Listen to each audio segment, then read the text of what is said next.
TRT takes time to work, but it also takes time to do the work. Guys need to know that they're not alone, they're not defective, it's not because they're failures, it's because their machinery has not been functioning the way that it should to be able to fulfill the role that they need to fulfill in society. The problem is that if the machinery is broken and defective, it's kind of like you're trying to be a race car driver in a faulty vehicle. That can be very psychologically damaging over time. I guess what was the driving factor in making you kind of tell other people, like, hey, this is why testosterone is so freaking important? Yeah, that's a very good question. There's a couple of things that tie into that. So I was originally very interested in psychiatry, particularly in why so many people just weren't doing well. Low-grade depression, low-grade anxiety. There were a lot of treatments and protocols and recommendations based on major psychiatric illness, but not a lot of the stuff that was impacting so many people day to day who maybe, didn't want to self-delete, but didn't want to get out of bed in the morning. So when I had my brain injury when I was in my mid-20s, it really caught me off guard. And one of the challenges that I realized in hindsight, looking back on it, was that I hadn't really been through anything difficult in my life before that had given me the skill and the resilience to be able to push through and overcome adversity. So it wasn't until I started testosterone treatment that I felt my mindset shift more towards, I want to take a swing at this and actually see if I can come back from this and recover. And I was very fortunate that I was able to, but it took so much more grit and determination that I even really thought I was capable of. And in the recent years since, anxiety and stress, which is what I'm speaking about on the main day, is one of, if not the most prevalent issues that men are complaining about. And I think Jordan Peterson puts it best where he says, competence creates confidence. And this is one of the biggest struggles, is that when a man is going through his formative years, like I very strongly disagree that a man is an adult at 18. You can legally access some stuff, but your brain doesn't finish developing until you're 25. I think we become adults at 30. And I think the big challenge coming up for these younger guys is that they're at a point in their life where they haven't formed their identity, they haven't really mastered a skill, they haven't mastered themselves, but they're in a situation where their androgen levels are also that of a much older man. And I think this creates a lot of problems because it typically takes multiple decades for a man to be confident and resilient and able to express the best version of himself in life. And if everything's going well hormonally, that point that a man reaches that will be right when his testosterone level starts to drop off. So as he gets older and he settles into, taking it easy and kicking back, this is not the end of the world. But when someone's coming up with low testosterone when it's supposed to be higher and they're supposed to be making their mark in the world and be, capable of overcoming risks and adversity and really being able to push forward, I think I know because I've seen it, it's very detrimental in terms of the trajectory of where they end up. Because if you don't have that drive and resilience and motivation and just the capacity to be able to take a swing at things, it's going to drastically impact the choices that you make, the path that you end up on, and the decisions that ultimately lead to you living a depressing life. Mm-hmm. And I think that that's something that is drastically overlooked. And that's why I like to say that, TRT takes time to work, but it also takes time to do the work. So yeah, that's what I've seen a lot of working with younger men. And that's why I get up on stage and teach these things, because these guys need to know that they're not alone. They're not defective. It's not because they're failures. It's because their machinery has not been functioning the way that it should to be able to fulfill the role that they need to fulfill in society. And it seems like they're like young men are being attacked from multiple different angles, right? Like we can talk about the environmental things in regards to like their testosterone levels, which we should definitely get into that. But also it seems like men aren't being held responsible to be adults until significantly later now. Right, looking at like my parents' generation, like they were married at like 18 and living in their own like house by themselves, like by 20. Right, fast forward to today, and we got 40-year-olds that are still living at home. Right, so what is that doing to their confidence and potentially their testosterone levels as well? But again, when you look at all these factors, it seems like again the environmental things crushing the testosterone levels, but then also like I guess as a society, we're not expecting enough of men. And it's like, again, like I said, it's a really tough spot to put young men in. So with all that in mind, what are some things that men can do, right, especially early on, to start to get some of that momentum and start to build some of that confidence? Yeah, that's a very good question. And I like the actionable stuff, because it's all well and good to present philosophy and present these different rationales and perspectives on things. But if people don't have an executable strategy on what to actually do, it doesn't really mean much. So the one thing that I think is important is that if you are you and I am me, we are alone with our thoughts 24/7. We know if we are putting on a facade. We know if we keep our word to ourselves. We know if we're hitting snooze. We know if we're eating cheat meals when we shouldn't. All of these things, I think, can really weigh on people's conscience. It can be very difficult to lay your head down at night and go to sleep if you haven't achieved everything that you set out to achieve that day.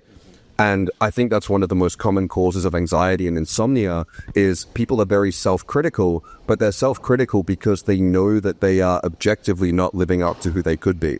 The problem is that if the machinery is broken and defective, it's kind of like you're trying to be a race car driver in a faulty vehicle.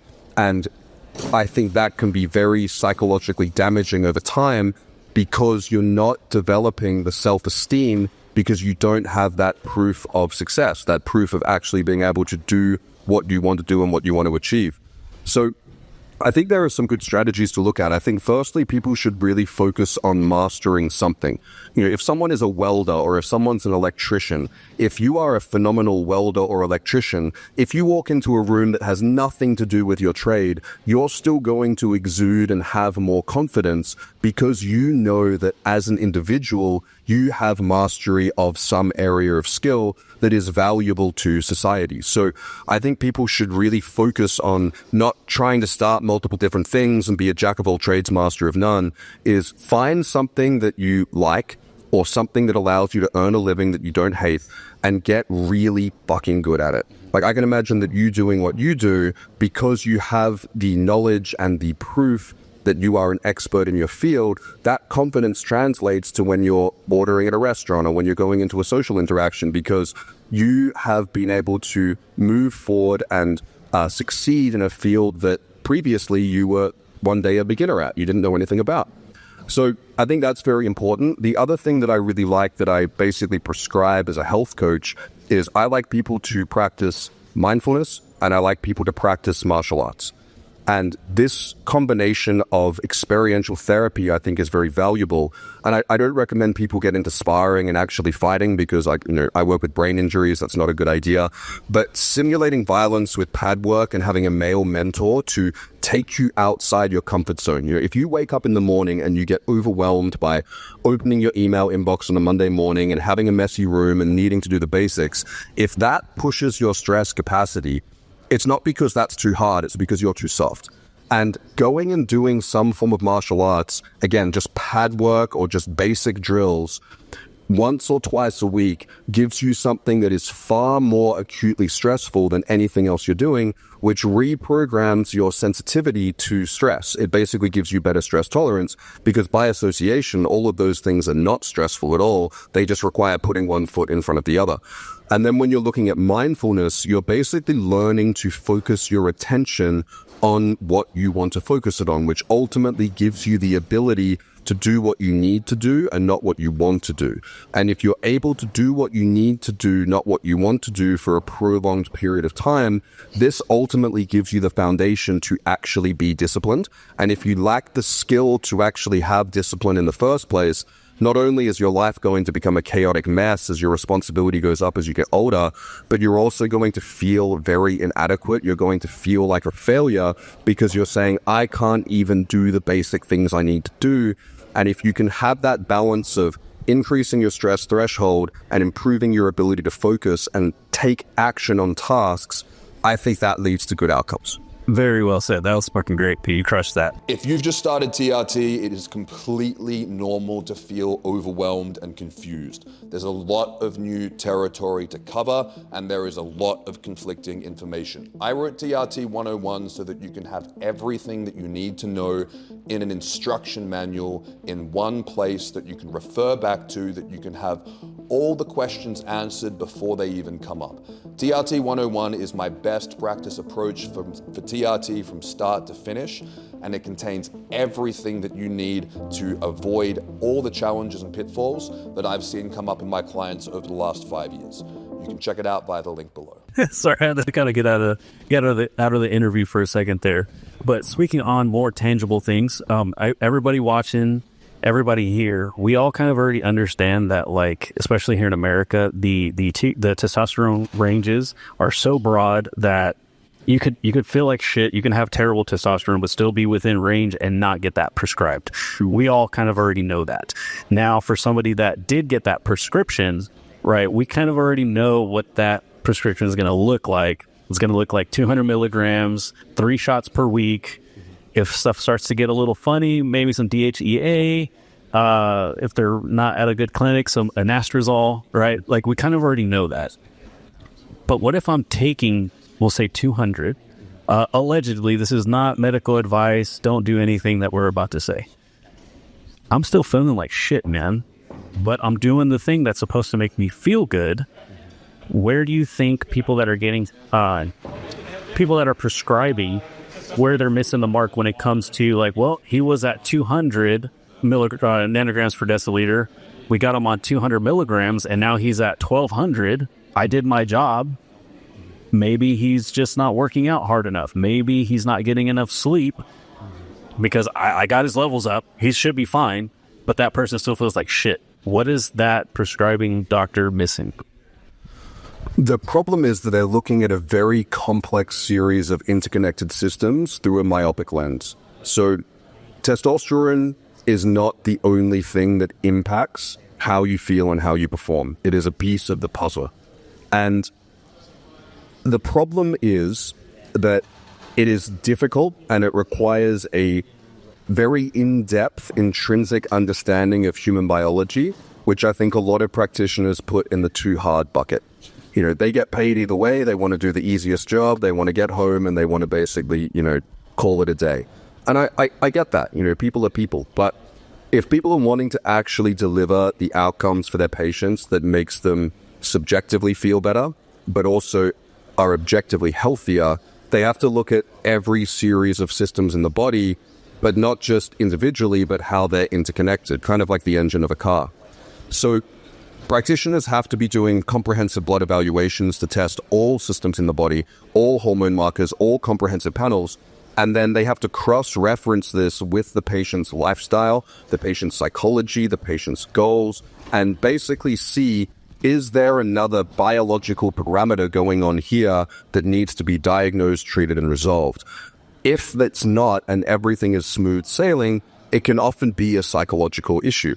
And testosterone gives a man the foundation to repair his psychology, but it doesn't rebuild the psychology for him. If a man brings his testosterone levels up to, double the top of the reference range, it's not instantly going to give him courage and bravery and determination and stress resilience and all of these things. It's going to give him the capacity that if he does the activities to build those traits and values, they will respond properly. If he rebuilds the house, now that the foundation is set, the house will stay up and stand tall, but he actually has to go through and do that work. And if he doesn't do that and is still expecting the results, it can be a misalignment of expectations if he's not actually understanding that and he's not taught that, which the practitioner has a responsibility to educate on. And if he knows that and he's still expecting to get those results either way, then that's an entitlement mentality, which never works out either. I got his levels up. He should be fine, but that person still feels like shit. What is that prescribing doctor missing? The thing that they don't realize is because they're basically now putting a sports car engine into a piece of shit Swift that needs to be serviced, is that because that optimal testosterone level is not supposed to be there, it's not going to metabolize and be absorbed properly. If people are wanting to actually deliver the outcomes for their patients that makes them feel better, healthier, they have to look at every series of systems in the body